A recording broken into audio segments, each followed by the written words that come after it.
दोस्तों, अघोरी साधुओं को अक्सर समाज के लिए एक रहस्यमय और डरावने व्यक्तित्व के रूप में देखा जाता है।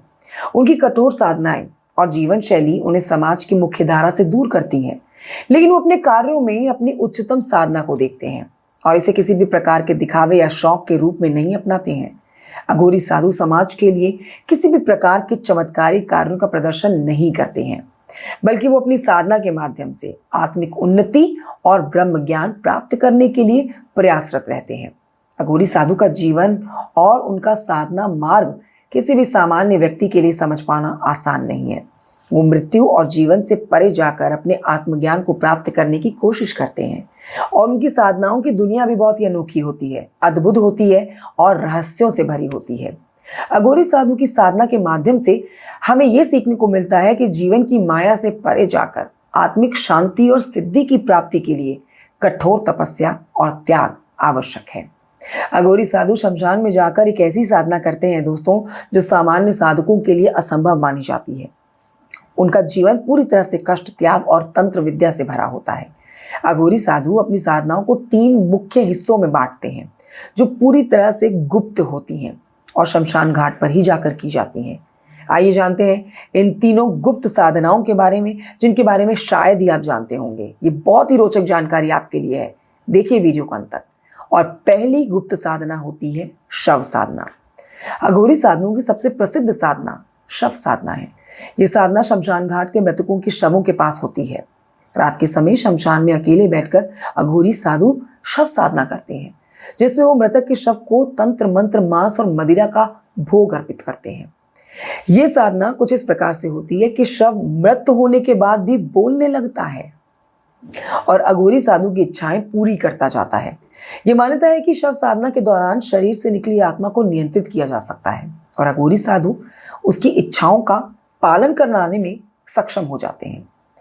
दूसरी साधना जानिए। दूसरी साधना है शिव साधना।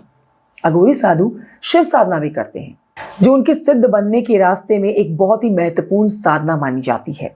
शव साधना के बाद अघोरी साधु शिव की पूजा करते हुए शव के ऊपर एक पैर रखकर खड़े हो जाते हैं। यह साधना भगवान शिव और उनकी पत्नी पार्वती के तंत्र को ध्यान में रखते हुए की जाती है। अघोरी साधु के अनुसार शिव की पूजा के इस रूप से उनकी शक्तियां बढ़ती हैं और वो आध्यात्मिक स्तर पर उच्चतम स्थान प्राप्त करते हैं। तीसरी साधना जानिए, जिसे शमशान साधना कहा जाता है। शमशान साधना वो साधना है जिसमें मृतक के परिवार और अघोरी साधु दोनों मिलकर शव पीठ की पूजा करते हैं। इस पूजा में मृतक के शव का कोई महत्व नहीं होता, बल्कि उस स्थान के साथ जुड़ी शक्ति का पूजन किया जाता है। अघोरी साधु शमशान में हवन कुंड जलाकर गंगा जल चढ़ाते हैं और प्रसाद के रूप में दूध से बने हुए मावे का भोग अर्पित करते हैं।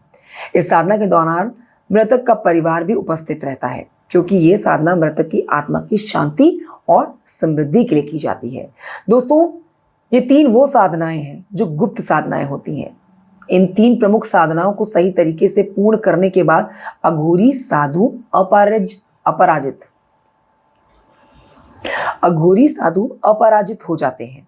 वो किसी भी कार्य को सिद्ध करने में सक्षम होते हैं और जीवन के सभी पहलुओं में संतुलन बना सकते हैं। इन साधनाओं से उन्हें अलौकिक शक्तियां मिलती हैं, जैसे कि भविष्य जानने की शक्ति, शारीरिक और मानसिक रोगों का इलाज करने की क्षमता, साथ ही मृतकों के साथ संवाद करने की क्षमता।